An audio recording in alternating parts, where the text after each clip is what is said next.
This is a Pasco Media production. Please visit pascomedia.com.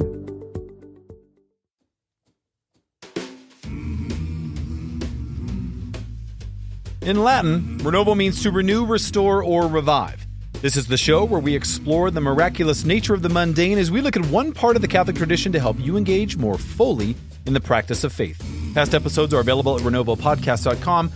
I'm Doug Tuke, and today we're tackling a little subject that's pretty close to my heart.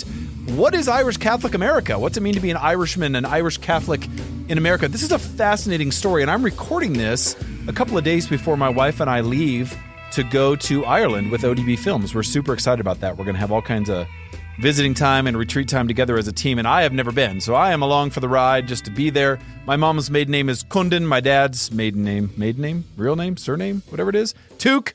My grandma on my dad's side is an Adamson, so I've got like Scottish and Irish straight off the islands, and that's just kind of where I come from. And my mom's side, all my aunts and uncles, all 11 of those crazy Condons, all come from that background, and they really embody a lot of the stereotypes of Irish Catholic America. But I wanted to know more about it, and I had a couple of listeners kind of say, hey, let's dig into this, so let's do it. So here are some things to note, and this is cool. If this is your background, this is exciting. If it's not your background, it's still kind of cool for you to know because it really did shape Catholic America in many ways. So the Irish immigrants, you got to remember, they left a very rural lifestyle, okay, in a country that at the time pretty much lacked modern industry completely, okay? So a lot of immigrants found themselves totally unprepared for industrialized urban centers in the U.S., all right?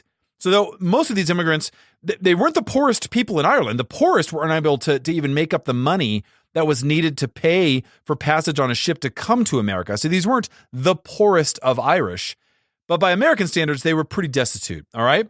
So they often had no money at all beyond the money that they had to pay for the passage on their boat. And that's why a lot of them settled in the ports of their arrival, wherever they showed up, right? We'll talk about New York here, right? So in the time, the sum total of Irish Americans actually exceeded the entire population of Ireland. New York City had more Irishmen than Dublin, Ireland. I mean, just unbelievable, right? So the Irish established these kind of patterns that newcomers to the United States actually kind of continue to follow today. Housing choices, occupations entered, financial support to families, basically staying back in the homeland, and this kind of chain of immigrations which brought additional relatives into America. These are some of those patterns that still happen today. Immigration, kind of a hot topic, right? All right, so if you've got Irish roots, you better be patient about your conservative opinions about immigration because that's where you come from, buddy, all right?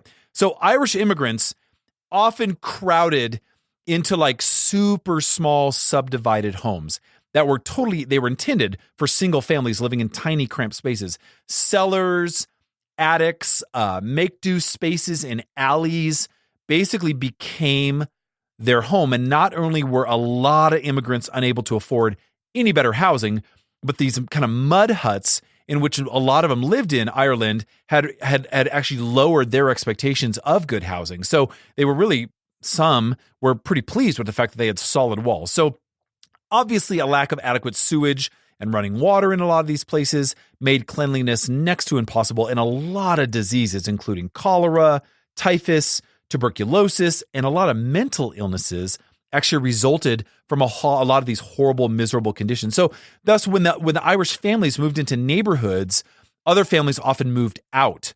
They were afraid of the real or even imagined kind of dangers of disease, fire hazards, unsanitary conditions, and then, let's be honest, like all the social problems of violence, alcoholism, and crime that kind of got associated with this population. So ill will toward Irish immigrants, because of their poor living conditions and their willingness to work for very low wages, because a job, was often totally blown out of proportion by religious conflict. So centuries of tension between Protestants and Catholics very easily found their way to the United States in the cities, and verbal attacks from Protestants to Catholics and Catholics to Protestants a lot of times led to a lot of mob violence, right?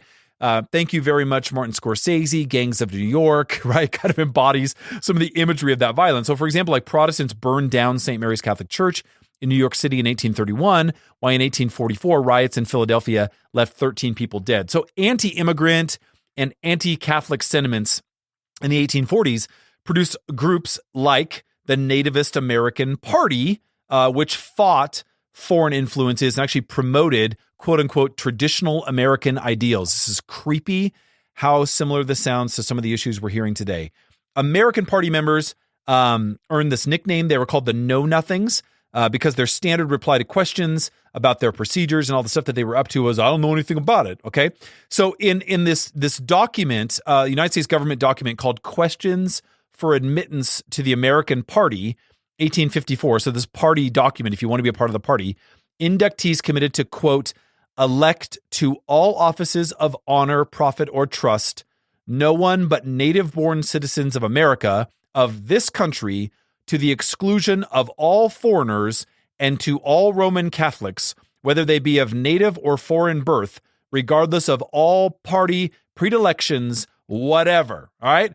So this commitment basically helped this kind of this American Party elect a lot of governors in Massachusetts and Delaware. They placed Millard Fillmore on the presidential ticket in 1856. So it was hot. It was a hot topic. It was a very organized, just anti-Catholic, anti-Irish mood, I should say, in the United States. So the history of Catholic America, in a lot of ways, is really kind of an Irish story.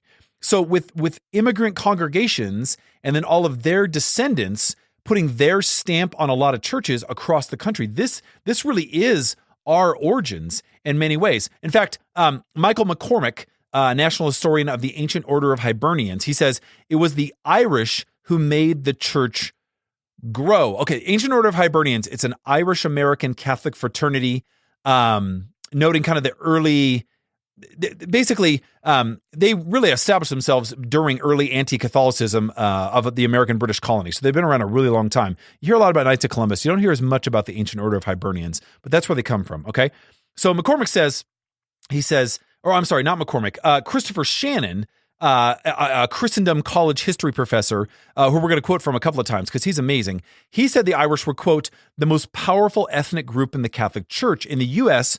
during a wave of massive migrations from the mid-1800s to the early 20th century. He also says, they were disproportionately represented among the clergy and especially overrepresented among the episcopacy. So Shannon, in an interview, he said to the Catholic News Service, he said, by the mid-19th century, Irish clergy had taken the lead in church building to serve the immigrant populations of the industrial cities of the East Coast in the Midwest. And then he continues, except for churches founded explicitly by non-Irish groups seeking to maintain their distinct ethnic traditions, every church in the immigrant city was a little Irish. And then he continues, the great cathedrals of these cities, the Basilica of the Assumption in Baltimore, the Cathedral Basilica of Saints Peter and Paul in Philadelphia, and of course St. Patrick's Cathedral in New York City, were most certainly Irish built. That's amazing. So McCormick, he's a Long Island resident, also cites the Irish role kind of in raising New York's famous cathedral, and he talks specifically about that patron saint. McCormick says they weren't very rich. They settled in the poorest part of the city, but their pennies built St. Patrick's Cathedral. Isn't that a great line? And that is so true. Like the stewardship of the Irish was not coming from benefactors and massive amounts of wealth. It was very much these blue collar families saying, we must have this. Also, it's a bold statement on behalf of the Irish in New York to say, this is ours. This is important. Very, very cool. So for Shannon, the professor, he says Old St. Patrick's Church was on West Adams Street in Chicago. He says Old St. Patrick's Church on West Adams Street in Chicago is, quote, an example of one of the most Irish churches in America. And for his part, McCormick talks about the Irish-born frontierswomen and gold prospector, her name was Nellie Cashman, who helped build churches from Tombstone, Arizona to Anchorage, Alaska. So all over the country, there was this Irish presence in church. So several years ago, the Ancient Order of Hibernians actually launched a project to gather information on what Irish Americans had donated to the Catholic Church, and they got a lot of different answers. McCormick, in his research, he says, we got a slew of information from churches that have been built by the Irish all across the country. Railroad workers, canal diggers, whatever you want to call them, they built the church. We started collecting photographs of stained glass windows donated by the Irish to the churches that they built.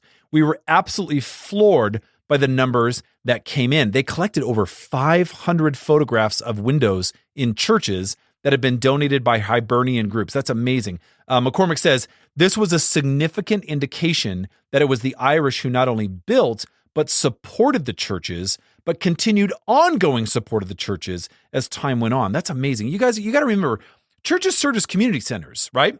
So when Irish-born immigrants and their families were low in social economic status and they faced a lot of prejudice, where else would they go, right? McCormick says the church provided a gathering place for them to get together and socialize. It brought communities together. And to a large degree, it really built their new cultural identity, right? That's amazing. So for the Irish, you got to remember the parish was the center of their lives.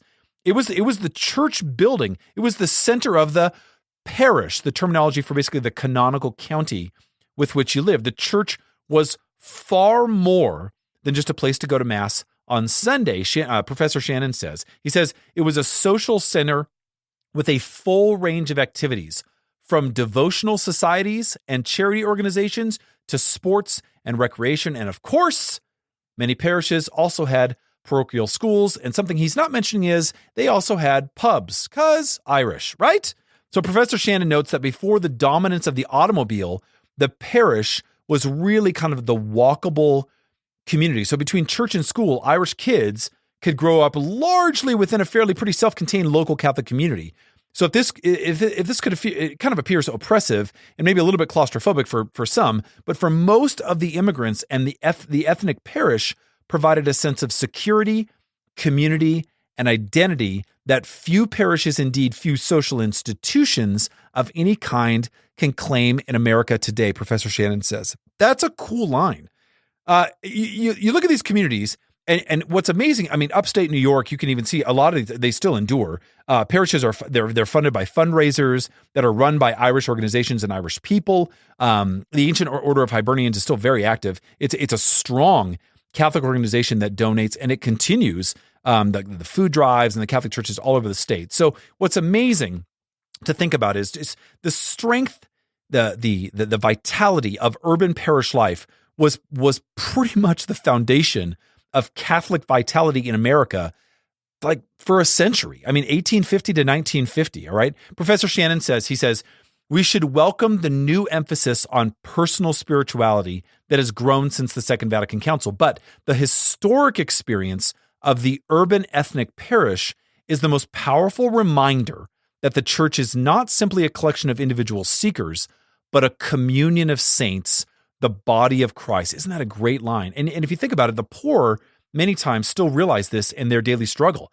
So middle-class Catholics, right? That's what I am. You've achieved a degree of kind of like certain security, and you don't necessarily need the parish in the way that maybe an immigrant once did, but you don't have to look too far, right, to see spiritual and cultural poverty that have pretty much accompanied middle-class prosperity. And that's just a good point. And that's the bottom line. I mean, we might say we're not in need of the social services that parishes once provided, but spiritually, my goodness gracious, there's clearly a vacuum, okay? McCormick says the unity of immigrant Irish parishes is really kind of a lesson for today. He says, we are one people, we are one community. The unity that holds the community together is largely centered around the faith. Now, listen, while a lot of young people are really kind of losing that sense, and trust me, I know. I mean, I've worked in youth ministry for a really long time. You got to remember, I mean, look at a fraternal organization like the Ancient Order of Hibernians. They find that as young people get older, they kind of start to accept their faith and their heritage and somewhat return to the beauty of that culture. That's pretty cool. Okay, there's a maturity in faith, and as they mature in that, they mature in their heritage. And when they do that, they connect it to church. So that's a good thing. One of my dear friends, my colleague Katie Reedy at ODB Films, the director of operations, she's an amazing, amazing woman. My goodness gracious, she comes right out of a part of Chicago that is just so Irish, and she tells some of the most amazing stories about the way just community rallies around each other. A death in the family, a young boy's soccer game, a sacrament celebration, the giftedness that is brought forth sometimes from poverty to those who are on hard times, that there's this deep, deep sense of giving. And I'm sure, obviously, it's rooted in the fact that because they were probably recipients of that giving when they were younger, regardless of disagreements, there's still a cultural connection to their Irish heritage. I love that. McCormick talks about St. Patrick's Day, the idea that the media and the general public use of the day, kind of they poke fun at the Irish, basically thinking it's kind of a big note, and you tell Irish jokes and wear the t-shirts and the drunk meters and all that other stuff, and it's so funny because that's not Irish heritage. In fact, the Irish don't really celebrate St. Patrick's Day, but it's an American thing. But the thing is, contemporary Catholics, we have to remember, we have to learn from the experience of the Irish, right? And a lot of other immigrants, God forbid, blessed church, right? That is universal. Professor Shannon, he says, a desire to commit themselves to making the parish the center of their lives, encompassing the full range of life activities, from the serious to the trivial, is the great gift of the Irish to us as believing Catholics in this day and age. And maybe that heritage, that dedication, that cultural awareness is something that we could rekindle, right? That's an amazing thing. It's amazing. The ability to walk to one's parish church is super important. Friends, you got to remember, community will never survive or thrive as like a state of mind. It has to be a physical place. I have to tell you, I had this in my childhood. I'm 42 years old. I'm not that old, but I'm definitely in the middle tones of life. And I got to tell you, when I was a kid in Sumner, Washington, on Meade Macumber Road, and riding my bike to St. Andrew's Parish, where Father Delahunty, the Irish pastor, was present, and my brother and I were the only two altar servers that got asked to do everything, every wedding, every funeral. We knew what parish life was. Father Delahunty's understanding of that parish community was, this is home. This is your community. And anyone that dies or anyone that celebrates a marriage, this is where we will celebrate together. And he made my brother and I feel like as much a part of that community as anyone else, regardless of age or social status. That was our community. And listen, I'm not telling, I know my dear friends from St. Andrews that remember Father Delahunty. I mean, don't kid yourself. These were not the greatest homilies. This was not the most outspoken, loving guy in the world, but he was a very loving guy and he was a good pastor. But I don't know that I have ever found that level of faith community, that level of inclusiveness, because of the cultural heritage that he brought to that space. That just blows my mind. It just inspires me so much. I know in the United States, one of the great criticisms of kind of the modern Catholic, especially the modern Irish Catholic, you get that joke, that kind of jokey tone is like, they haven't been to Mass in 10 years or whatever. But if you ever told them they're not Catholic, they'll get in a fist fight with you, right? So they associate their cultural heritage with the fact that this is who they are.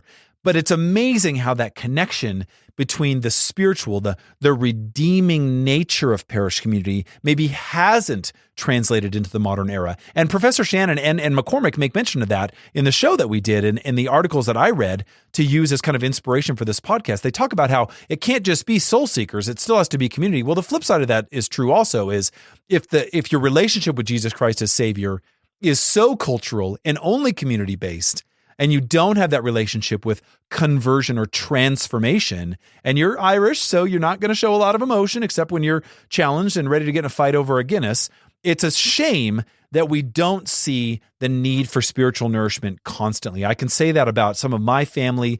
They probably would still definitely say, hey, I'm Catholic, this is who I am, but they're not necessarily gracing the doors of churches to whom I pray for regularly. Let's make it both and here, people. Let's use the dramatic example of the beauty and the fervor of our early Irish immigrants who built basilicas and cathedrals to say, this is who we are with our pennies, our earned pennies. This is what we're worth. This is who we are. And we live community not only in our homes, in our streets, in the neighborhoods, but in what is the canonical parish as well. The show gets me jacked up. It gets me jacked up. I know in Ireland right now, the church is under fire. I know that there's issues about life. I know that cultural Catholicism in the United States has begun to kind of fade away. If you want to do any reading on that, check out Scott Appleby. There's all kinds of great writing about it. But I also know this, that those things don't die. They don't disappear. That the fervor, the passion that came with this culture of people still lives on. Maybe we can commit ourselves to really reinvesting ourselves into the value of that in our own parish communities.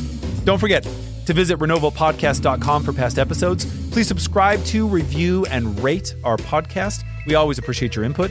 Your topic suggestions, questions, and or comments are always welcome at doug@renovopodcast.com. Learn more about me on Twitter and Instagram at DTOOKE and the number 1 or at odbfilms.com. Always remember to engage the tradition and live the conversion. Until next time, God bless.